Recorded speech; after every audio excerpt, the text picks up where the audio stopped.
Hello guys and welcome back to best car pics.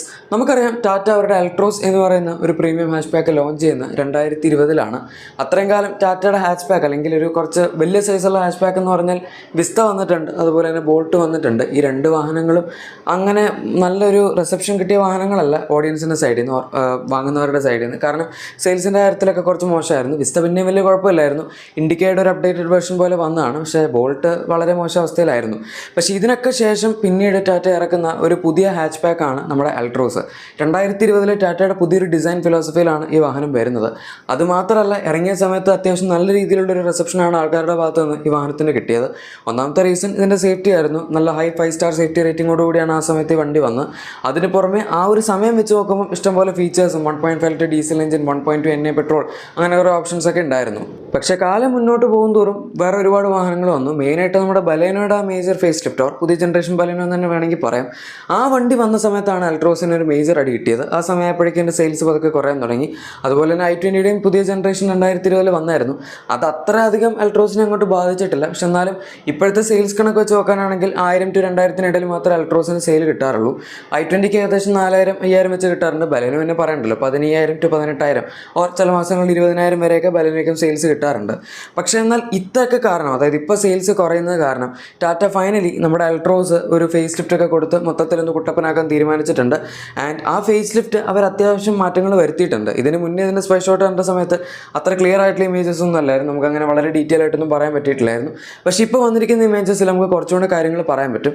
മെയിനായിട്ട് ഈ വാഹനത്തിൻ്റെ ഫ്രണ്ട് ഡിസൈൻ നമുക്കറിയാം. അൾട്രോസ് എന്ന് പറയുമ്പോൾ ഇനീഷ്യലി വന്ന സമയത്ത് തന്നെ അത് DRLs ഒക്കെ സ്പ്ലിറ്റ് ആയിരുന്നു. അതായത് ടോപ്പ് പോർഷനിൽ മെയിൻ ഹെഡ്ലൈറ്റ് ഉണ്ട്, അതിൻ്റെ തൊട്ട് താഴത്തെ ഒരു ഫോഗ് ലാമ്പിൻ്റെ അറയ്ക്കകത്താണ് DRL ഒക്കെ അവർ വെച്ചിരുന്നത്.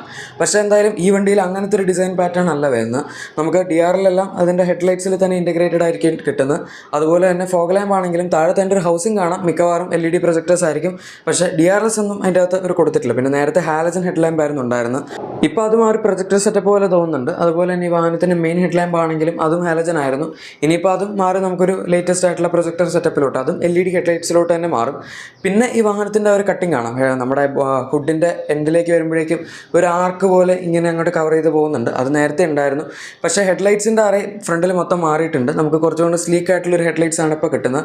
അതിൻ്റെ ഒരു ഹൗസിംഗ് ആണെങ്കിൽ പോലും മൊത്തത്തിൽ അവർ ബ്ലാക്ക് ഔട്ട് ചെയ്ത പോലെ ഉണ്ട്. മറ്റതിൻ്റെ അകത്ത് റിഫ്ലക്ടർ ബേസ്ഡ് ലൈറ്റ് ആയതുകൊണ്ട് തന്നെ അത്രയ്ക്ക് അങ്ങോട്ട് ബ്ലാക്ക് ഔട്ട് ചെയ്താലും ആ ഒരു ലുക്ക് കിട്ടില്ല. പക്ഷേ ഇതിൻ്റെ അകത്ത് എന്തായാലും കുറച്ചും കൂടെ ബെറ്റർ ആയിട്ട് അവർ ചെയ്തിട്ടുണ്ട്. അതുമാത്രമല്ല, ഈ വാഹനത്തിൻ്റെ ഫ്രണ്ടിലത്തെ ഗ്രില്ല് നോക്കാനാണെങ്കിൽ പോലും നമ്മുടെ ഹെഡ് ലാമ്പ്സ് കണക്ട് ചെയ്ത് നിൽക്കുന്ന നടുവിലത്തെ പോർഷൻ ക്ലോസ്ഡ് ഓഫ് ആയിട്ട്, ഇപ്പോൾ പഴയ 2020 വന്ന നെക്സോൺ ഫേസ് ലിഫ്റ്റ് ഒക്കെ ഇല്ല, ഓർ ഇപ്പോൾ വരുന്ന നെക്സോൺ ആണെങ്കിലും അതിൻ്റെ ടോപ്പ് പോർഷൻ ഹെഡ്ലൈറ്റ്സ് കണക്ട് ചെയ്ത് നിൽക്കുന്ന സംഭവം എല്ലാം ക്ലോസ്ഡ് ഓഫ് ആണ്. അവിടെ അങ്ങനെ പ്രത്യേകിച്ച് ഫംഗ്ഷനാലിറ്റി ഒന്നും ഇല്ല, അതായത് എയർ വലിച്ചെടുക്കാനൊന്നും.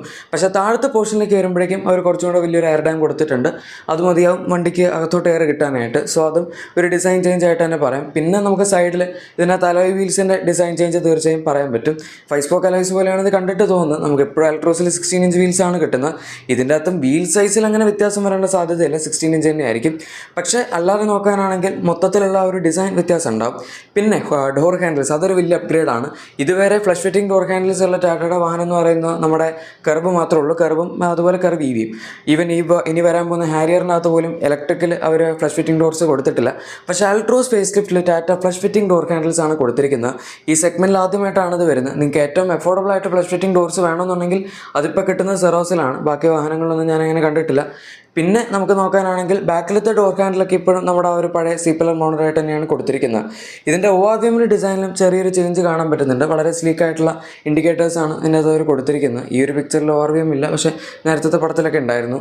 പിന്നെ ഈ സ്പൈ ഷോട്ട് കണ്ടിരിക്കുന്നത് നമ്മുടെ പഴയ അൾട്രോസും പുതിയ അൾട്രോസും സൈഡ് ബൈ സൈഡൊക്കെ വെച്ചിട്ടാണ്. നിങ്ങൾക്ക് പഴയ വണ്ടിയുടെ റിയർ ഡിസൈൻ കാണാം, അത് ഏകദേശം ഈ ഒരു പാറ്റേണിലാണ് ഇരിക്കുന്നത്. പുതിയ വണ്ടിയിലേക്ക് വരുമ്പോഴേക്കും റിയർ ഡിസൈനിൻ്റെ കാര്യം നമുക്കിപ്പോഴും കറക്റ്റായിട്ട് പറയാൻ പറ്റില്ല, കാരണം അത് സ്പൈ ചെയ്യപ്പെട്ടിട്ടില്ല. പക്ഷേ എന്നാലും വണ്ടിയുടെ ഓവറോൾ സ്റ്റാൻസ് ഒക്കെ വെച്ച് നോക്കാനാണെങ്കിൽ ടെയിൽ ലൈറ്റ്സിൽ തീർച്ചയായും വ്യത്യാസം ഉണ്ടാവും. കുറച്ചുകൂടി സ്ലീക്ക് ആയിട്ടുള്ള ടെയിൽ ലൈറ്റ്സ് ആയിരിക്കും. അതുപോലെ റിയർ ബമ്പർ തുടങ്ങിയ കാര്യങ്ങളും നമുക്ക് ഡിഫറൻസ് എക്സ്പെക്ട് ചെയ്യാം. വേറൊരു സംഭവം എന്താണെന്ന് വെച്ചാൽ ടാറ്റ ഈ വാഹനത്തിൻ്റെ ഓവറോൾ ഷേപ്പിൽ വലിയ വ്യത്യാസമൊന്നും വരുത്തിയിട്ടില്ല. നമുക്കറിയാം അൾട്രോസ് എന്ന് പറയുന്നത് ഇറങ്ങിയ സമയം മുതൽ തന്നെ അത്യാവശ്യം നല്ല രസമുള്ളൊരു വാഹനമായിരുന്നു ഡിസൈൻ്റെ കാര്യത്തിൽ. അതുകൊണ്ട് അതിൻ്റെ ആ ഒരു ഷേപ്പൊക്കെ റീറ്റെയിൻ ചെയ്തുകൊണ്ട് തന്നെയാണ് ഒരു ഫേസ് ലിഫ്റ്റ് ഇറക്കിയിരിക്കുന്നത്. ഐ മീൻ ഫേസ് ലിഫ്റ്റ് ഇറക്കാൻ പോകുന്നത്. പൊതുവേ ഫേസ് ലിഫ്റ്റുകളിൽ അങ്ങനെ വണ്ടിയുടെ ഓവറോൾ പ്രൊപ്പോർഷൻസ് ഒന്നും മാറ്റാറില്ല, അത് തന്നെ അവരും ചെയ്തിട്ടുള്ളൂ. ഇനിയിപ്പോൾ ഒരു ജനറേഷൻ അപ്ഡേറ്റ് ഒക്കെ വരുത്താനാണെങ്കിൽ ചിലപ്പം ഷേപ്പിലും വ്യത്യാസം വരുത്തുമായിരിക്കും. പിന്നെ ഇതിൻ്റെ ടെയിൽ ലൈറ്റ്സ് ഒക്കെ ആണെങ്കിലും ആ ഒരു ഏരിയ ഒരു ഇത്തിരി കൂടെ ക്ലീനപ്പ് ആയതുപോലെ ഉണ്ട്. മറ്റത് നടുവിലേക്ക് വരുമ്പോൾ ഇത്തിരി ഓവറായിട്ടുള്ളൊരു ബൾജിങ് ഒക്കെ ഉണ്ടായിരുന്നു. അപ്പോൾ അതൊക്കെ മാറ്റി കുറച്ചും കൂടെ ഒരു സ്ട്രൈറ്റ് ആയിട്ടുള്ള ഡിസൈൻ പോലെയാണ് എനിക്ക് പെട്ടെന്ന് കണ്ടപ്പോൾ തോന്നിയത്. പിന്നെ ഷാർക്ക് ഫിൻ ആൻറ്റിന തുടങ്ങിയ സാധനങ്ങളൊക്കെ തീർച്ചയായും ഉണ്ട്, അതൊക്കെ നേരത്തെ വണ്ടിയിലുണ്ടായിരുന്നു. ഇത്രയാണ് സ്പൈ ഷോട്ട്സിലൂടെ നമുക്ക് പറയാൻ പറ്റുന്നത്. ഇനി അതല്ലാതെ ഈ വാഹനത്തിൽ പ്രത്യേകിച്ച് വലിയ മെക്കാനിക്കൽ ചേഞ്ചസ് ഒന്നും എക്സ്പെക്റ്റഡ് അല്ല. ആൽഫ പ്ലാറ്റ്ഫോമിലാണ് അൾട്രോസ് വന്നിരുന്നത്, സെയിം പ്ലാറ്റ്ഫോമിൽ തന്നെ ആയിരിക്കും ഫേസ് ലിഫ്റ്റും വരാൻ പോകുന്നത്. ഈ വർഷത്തെ ഫെസ്റ്റീവ് സീസണിൽ ഈ വാഹനം ലോഞ്ച് ചെയ്യും എന്നാണ് പറയുന്നത്. അതായത് ഏകദേശം നമ്മുടെ ആ ഒരു ദിവാലി സമയമൊക്കെ വേണമെങ്കിൽ എക്സ്പെക്ട് ചെയ്യാം. കറക്റ്റായിട്ട് അറിയില്ല, ഫെസ്റ്റീവ് സീസൺ മാത്രമേ പറയുന്നുള്ളൂ. എനിവേ അത് പോട്ടെ. ഇൻറ്റീരിയർ എടുക്കാനാണെങ്കിൽ ഇപ്പോൾ ഉള്ള വണ്ടിയുടെ ഇൻറ്റീരിയർ വലിയ കുഴപ്പമില്ല. അവർ റേസറിനകത്ത് നമ്മുടെ പുതിയ 10.5 ഇഞ്ച് ഇൻഫോർടൈൻമെൻറ്റ് സിസ്റ്റമൊക്കെ കൊടുത്തായിരുന്നു. പിന്നെ 2023 നമ്മുടെ ഹാരിയറിൻ്റെ ഒരു റെഡ് ഡാർക്ക് എഡിഷൻ വന്നു. അതിൻ്റെ അകത്ത് കൊടുത്ത അതേ ക്ലസ്റ്ററാണ് അവർ അൾട്രോസ് റേസറിൽ കൊടുത്തത്. അതായത് നടുവിലൊരു 7 ഇഞ്ച് ഡിസ്പ്ലേ, അത് കഴിഞ്ഞ് ടാക്കോമീറ്റർ എല്ലാം ആ ഒരു 1 ഡിജിറ്റ്, അതായത് 1000 RPM 2000 RPM 3000 RPM അങ്ങനെ പോകുന്ന രീതിയിലുള്ള ടാക്കോമീറ്ററൊക്കെ ആയിരുന്നു. ഇത് അത്ര മോഡേണല്ല നമ്മുടെ ഇപ്പോൾ വരുന്ന 10.5 ഇഞ്ച് ടാറ്റയുടെ ഇൻസ്റ്റോൺ ക്ലസ്റ്റർ എന്ന് വെച്ച് കമ്പയർ ചെയ്യുമ്പോൾ. പക്ഷെ എന്നാലും ഇനിയിപ്പോൾ വരാൻ പോകുന്ന വണ്ടിയിൽ നമുക്ക് ഡുവൽ 10.25 ഇഞ്ച് ഡിസ്പ്ലേ എക്സ്പെക്ട് ചെയ്യാം. ടോപ്പ് എൻഡിൽ ചിലപ്പോൾ ഒരു 12.3 ഇഞ്ചും കൊടുത്തേക്കാം, കാരണം നെക്സോണിലൊക്കെ നമുക്ക് EV 12.3 ഇഞ്ച് കിട്ടുന്നുണ്ട്. അതിന് പുറമെ നമ്മുടെ ടാറ്റയുടെ പുതിയ സ്റ്റിയറിംഗ് വീല്, അത് ഇതുവരെ അൾട്രോസിൽ വന്നിട്ടില്ല. പക്ഷേ മിക്കവാറും ഈ ഒരു ഫേസ് ലിഫ്റ്റിൽ ആ ഒരു 2 സ്പോക്ക് നമ്മുടെ ആ ഒരു ഗ്ലോസി ബ്ലാക്ക് ഫിനിഷുള്ള സ്റ്റിയറിംഗ് വീലും വരാനുള്ള സാധ്യതയുണ്ട്. അതിന് പുറമെ ആ ഒരു ടച്ച് ബേസ്ഡ് ആയിട്ടുള്ള AC കൺട്രോൾസ് ആയിക്കോട്ടെ, പിന്നെ front ventilated seats, wireless charger, അതുപോലെ ഇലക്ട്രിക് ഡ്രൈവർ സീറ്റ്സ് തുടങ്ങിയ കാര്യങ്ങൾ എക്സ്പെക്ട് ചെയ്യുന്നുണ്ട്. പിന്നെ ഓട്ടോ ഡൈനാറ്റ് എയർ ഗെയിംസ് ആയിക്കോട്ടെ, അങ്ങനത്തെ കാര്യങ്ങളൊക്കെ. ഇലക്ട്രിക് സൺറൂഫ് ഉറപ്പായിട്ടും ഉണ്ടാവും, കാരണം ഇപ്പോഴത്തെ വണ്ടിയിൽ അവർ CNG ഇറക്കിയ സമയത്ത് സൺറൂഫ് കൊടുത്താണ്. ഡ്യുവൽ പെയിൻ പാനോറാമിക് സൺറൂഫ് അല്ലെങ്കിൽ പാനോറാമിക് സൺറൂഫ് ആയിരിക്കുമോ എന്നുള്ള റൂമേഴ്സും വരുന്നുണ്ട്. അതിപ്പോഴും കൺഫേം ചെയ്യാനായിട്ടില്ല. ഇനിയും ലീക്സ് വരുമ്പോൾ നമുക്ക് കൺഫേം ചെയ്യാം. അതിൻ്റെ കുറച്ച് മോളിൽ നിന്നുള്ള ഒരു ലീക്ക് കിട്ടിക്കഴിഞ്ഞാൽ അതിൽ നിന്ന് ഉറപ്പിക്കാവുന്നേ ഉള്ളൂ പാനോറാമിക് ആണോ അതോ സിംഗിൾ പെയിൻ ആണോ എന്നുള്ളത്. പഞ്ചിലൊക്കെ അവരിപ്പോഴും സിംഗിൾ പെയിൻ തന്നെയാണ് കൊടുക്കുന്നത്. ഈ വണ്ടിയിൽ ഇപ്പോൾ തന്നെ പാനോറാമിക് സൺറൂഫ് കൊടുക്കുമോ എന്നുള്ളത് കണ്ടറിയേണ്ടി വരും. ഇതുവരെ എന്തായാലും ഹാഷ് ബാക്കുകളിൽ ആരും പാനോറാമിക് സൺറൂഫ് കൊടുത്തിട്ടില്ല.